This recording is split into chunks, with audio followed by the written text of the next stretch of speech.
Salamat po, Mr. President. Kaliwanagan lang po, manifestation lang.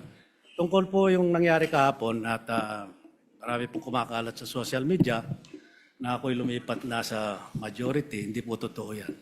Nananatili po ako sa minority group at hindi po ako alis dito. At yung pong motion ni Senator Zubiri kahapon ay sinusuportahan ko po.